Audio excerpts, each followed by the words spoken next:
Mr. President, for the past 2 years, Israel has stood alongside the people of Ukraine in solidarity, both on the ground and here in the United Nations.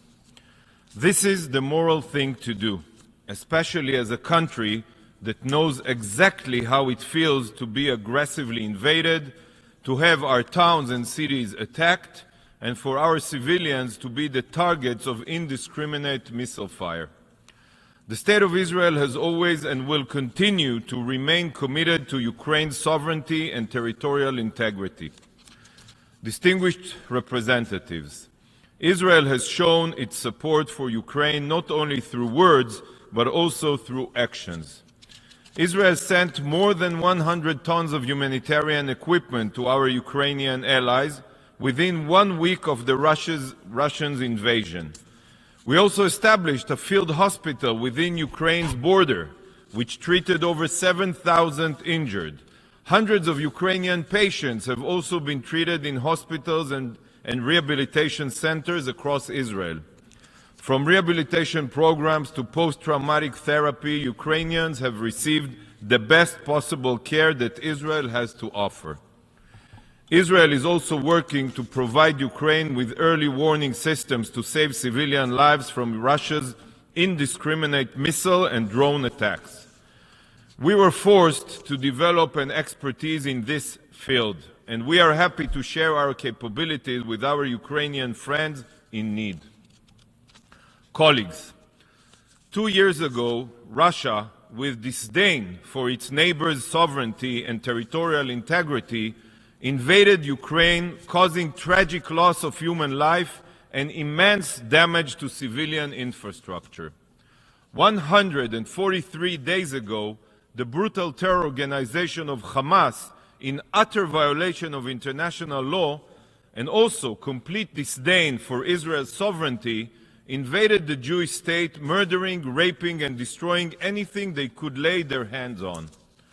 Both of our countries, Ukraine and Israel, are fighting a battle for our survival.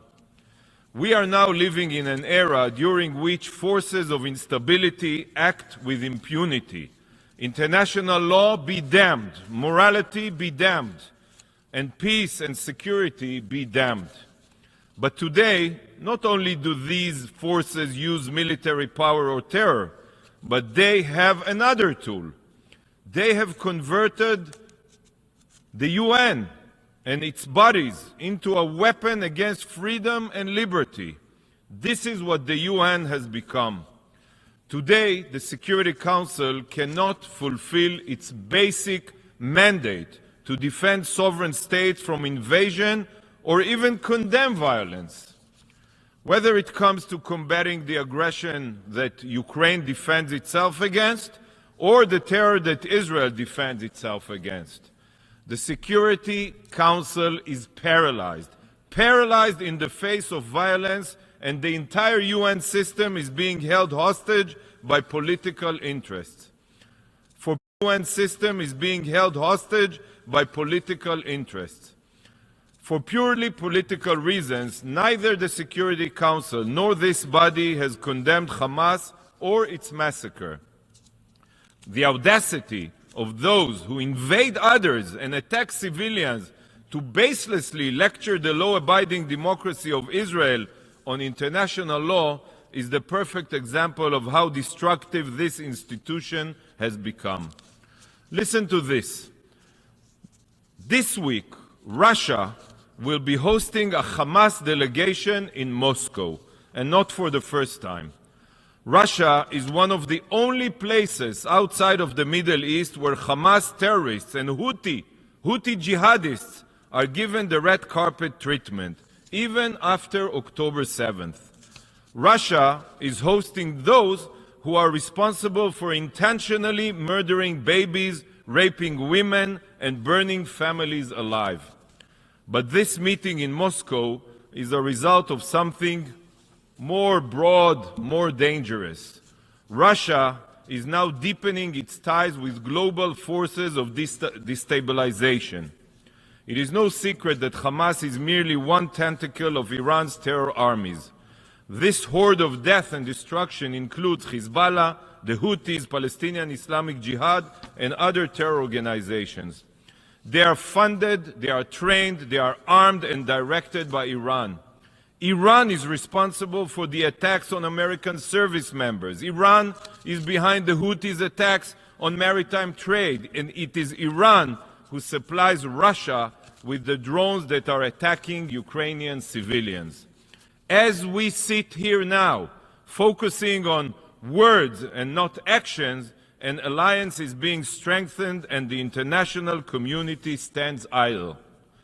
The axis between the Ayatollah regime in Tehran, the Assad regime in Syria, the Kim regime in North Korea, and the Maduro regime in Venezuela is deepening, and Russia is moving closer to them. These countries are now standing in solidarity as the free world stands on the sidelines, divided. Do you not see what we all face? Are you not worried about our values and interests?